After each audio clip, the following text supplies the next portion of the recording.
Stay recorded. Hello and welcome to the Ministry of Miracles channel. I am Arif Gilany.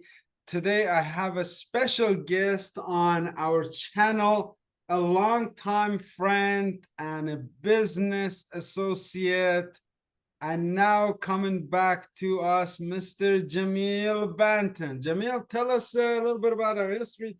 Introduce yourself. Who is Jamil Banton, sir? History. I met you about 15 years ago. I was going to school for business at Sheridan, and we ran into each other by fate. And you were in business with another company that was piqued my interest, and we did a lot of meetings, a lot of presentations, a lot of stuff on the road, a lot of meetings, appointments, and our friendship grew and grew over the years. And fell out of touch for a couple of years, but not really, because we've always stayed in touch. And our paths took us different ways, and now we've come back and connected with each other. So it's good to see you and good to be back in your company. Thank you very much, Jamil. So you had some questions we were discussing earlier, a launch of a couple of companies. One is my own passion company. I left that PFS company. Those of you who know us, know me and know you, because of a purpose that, was health related for my parents. I started a company and now I'm being pulled to get away from the company because there's a bigger picture here at play with InnoCan events after COVID-19. So I'm going to leave it to you to ask all of your questions as you're given this a serious consideration why you should be the #1 person in Canada for Camel Care therapeutic comfort wear. Okay, so knowing you, I know that you have meant yourself in various cultures, gaining firsthand experience. How are you going to leverage this into Camel Care? So, Jamil, as you know, we did extensive sales training. Every company is in sales. And Canada happens to be a mosaic of all of the people from around the world. You go downtown Toronto, you're going to see every single nationality in Toronto. I think is the most diverse. By being a Canadian living in this city, we're obligated to learn. I'm obligated to learn about your culture. I know your history. I know Jamaican history. I have a lot of Jamaican friends. I have Chinese friends. I have European friends. How we're going to leverage it is this. There's favorite communities who love our product. First, we send out an offer to them. That alone takes care of a whole lot of problems because the word of mouth is the most powerful weapon in sales. And my customers, our company's customers, have been supporting us for 10 years in different cultures. So imagine if we had a Jamil Banton in every culture to talk about the product, the company, the benefit, the health, and also the business model. So do you believe that because you've been living in Canada over the years that it will be easier for you to connect globally? Again, effects of globalization are yet to be understood by the average man because we are stuck in our grind, Jamil. We're 9 to 5, go to make the, as one of our partners used to say, put food on the table or take care of family responsibilities or all of that. So we miss a lot of opportunities. Globalization is now a competition between the third world country talents and the Canadian North American born talent. And 1 out of 4 naturally born Canadian North American becomes millionaire, while 3 immigrants become a millionaire in their lifetime. Very believable, very believable. So when you reflect on your own cultural biases and assumptions, how do you get around that? How does somebody that has the cultural biases and assumptions about interacting with other Canadians from different nationalities, as we're multicultural here? How do you tell somebody to get around their bias? Excellent question, Jamil. Again, a lot of my friends approached me even before you did, asking about entrepreneurship for immigrants. Immigrants, they say the first wave of immigrants that go to any country, they are the hardest working.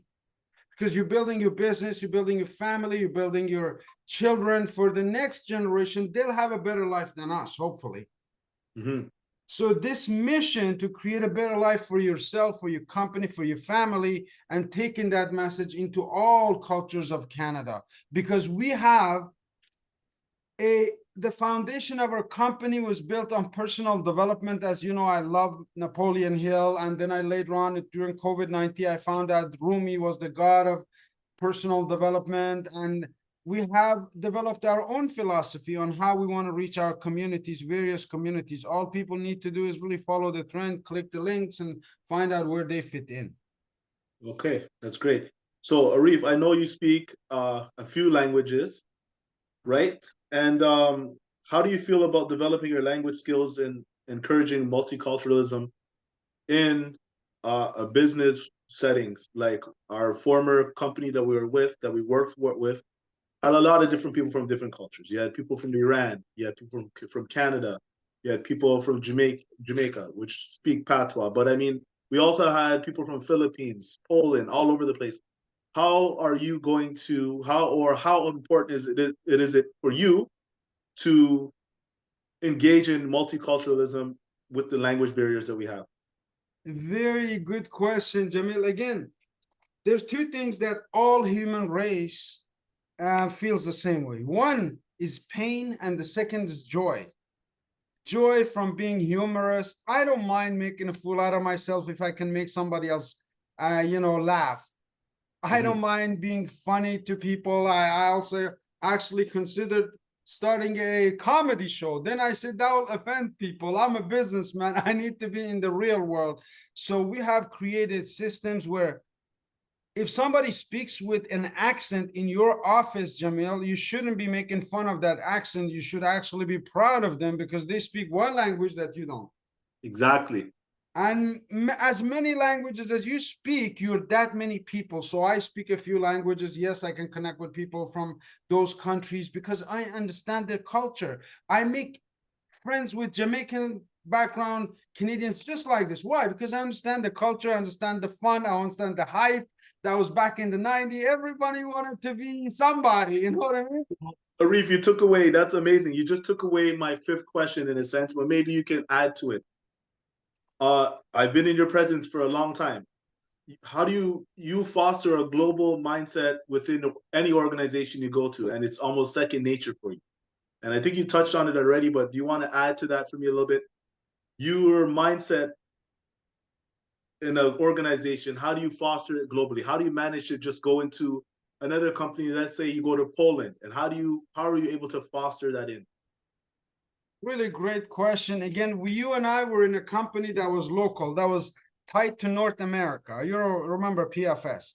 We can only foster and work in this environment when I found out about Camel Care and the benefits of the product and found the right people to put in my team in Mongolia and Middle East and also in Canada, I said, man, this is an opportunity we can offer people in Russia, in England, in Sweden, which is half of my family is there, in other European countries, in America and US. So the vision, casting a global vision into the community, the right people pick it up. So the right guy from, let's say, Mongolia picked it up and says, I want to do that. The guy from Istanbul, he says, I want to do that. The guy from Europe, London, UK, he comes all the way here, he says, I want to do that. You come across and listen, oh my God, this guy was here offering all these opportunities. I want to do this with Arif.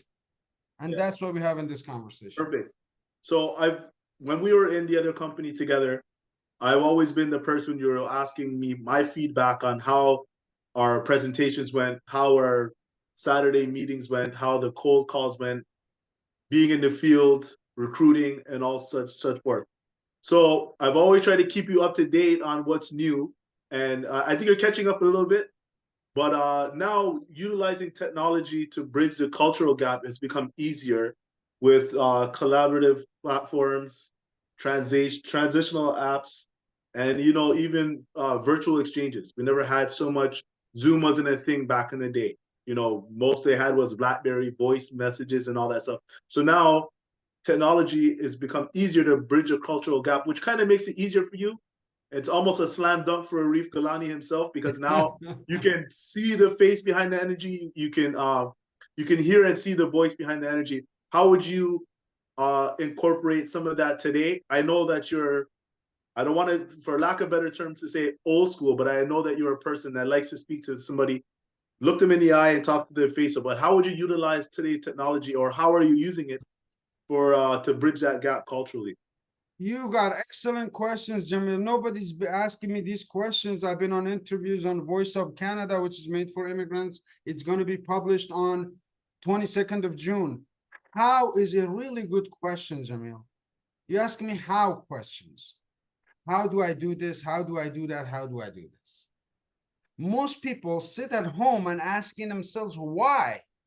Why don't I have money? Why don't I have the connections? Why are my bills too high?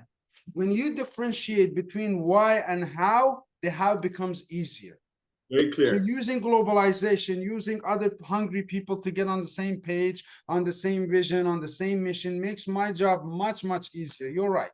And being able to connect with them, to tell them a couple of jokes in their own language, to being human, not just being a robot. Technology is going to take over 30% of jobs. So, the forklift that was in the warehouse you and I used to drive may now be driven by a robot with perfect, accurate, and precision. It is.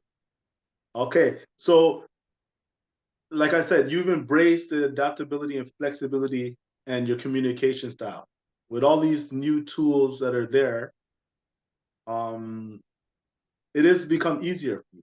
So you're embracing these, and how are you going to do it to move it to go further with it? So again, Jamil, to get How are you so resources. sorry, Arif, how are you able to just be so adaptable and flexible with your communication skills? How are you able to stay relevant with what's going on and keeping up? Very great questions. You're shining right now. Actually, it is number one reason for that is to keep an open mind, Jamil. I don't claim to have an open mind on everything, but I'm widening my possibilities to have an open mind. Let's say somebody I meet that they look like somebody that I didn't like. Automatically in my brain something goes on. I don't like this person because he look like the other person. Are you following me? This is something that you have to kill in yourself. Ego has to be diminished. Rumi says it beautifully. You look to the world with the eyes of love. So when I sell my customer and let's say my Polish lady comes all the way, he bring me tons of cheese from Poland and gives me hugs and kisses and also gives me $100 cash for pairs of socks. You have no option by going forward. There's no obstacles. There's no obstacles when people get involved. Great. Reef, you are very, very easy to interview, always been easy to speak to. It's like you're almost answering my next question. My next question is, if you give me an example of how you witnessed your experience that impact cultural intelligence and globalization, your professional environment. Can you just give me maybe a story or two on how you've witnessed that come to light? And it doesn't have to be from the business we're in. Just generally, if you want to give me one or two examples on how you witnessed that experience of the cultural intelligence and globalization. One of my heroes, Jamil, that one time when I were at PFS, I took 30 people who paid $250 to go and see back in the days of 2009 and 8, was Brian Tracy. Brian Tracy himself is a master business philosopher. He was a Canadian. Guess what he did? Imagine this cultural integration. He went to Europe in his young days, like in his 20s, took a broken down vehicle, fixed it up, and traveled all the way to South America, to South Africa. With his car through Egypt, through all of these plains. And then as soon as he came out of that, he became a world-known philosopher. The second example I'll give you is Dan Boutier.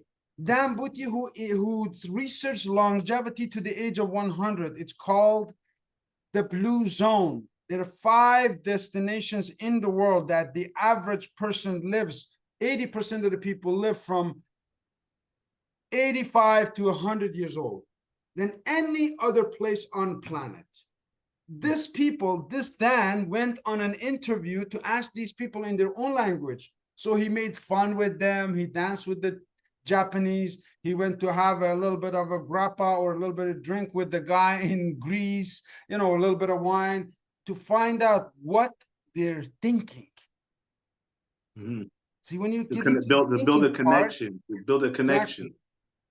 exactly. So those are the mutual examples of understanding. people who used globalization, who used multiculturalism to build incredible empires. Dan is right now on Netflix, but he biked across the world on his bicycle from coast to coast of the world, one circle around. Imagine that experience, my friend. That's why he's not on Netflix. That's why we're watching. That's why we are watching and he's making. That's amazing. That's amazing. So, Camel Care. Give me a little bit about that. Give me some information about Camel Care. I know you got a lot. You always got a lot on the go. You always got a book reading. You always have a notepad. You always have. You've always told me to turn my car into an audio where you're always listening, you're always learning, and you're always growing. So I think that's why you are here where you are today. You're able to just adjust, and all those years of building up has brought you to this point. But I want to hear a little bit about Camel Care and why we should all be excited as you are excited about this. Thanks, Jamil. You're actually, your questions are impeccable. I hope all of my friends, at least the Kurdish people, the Persians, the Turks, the Arabs, whoever is watching this, Indians, Chinese, pay attention to your questions because you're asking some fundamental questions. And fundamentals start with fun. If it's not fun, I don't like to do it. I found a fun product. I found a product that helped my mother. Back in 2013, I was in PFS making $200,000-300,000, and some of our viewers and yourself know life was good. We were traveling the world, if you remember, going to US and all over. And then I got a phone call. Arif, mom had a heart attack. She's in the hospital, might not survive. If you can make it, she likes to see you. You know, we all love our mothers, right? So what do? I dropped the mission here. As you remember, you know, my former partner took over the office and I went there for 3 weeks to stay. And in that 3 weeks, my mother made a miraculous recovery. She's alive and well today. I talked to her today because of use of Camel Care socks, waist support, knee support that have enhanced her age 10 years above the average age of a woman in Iran.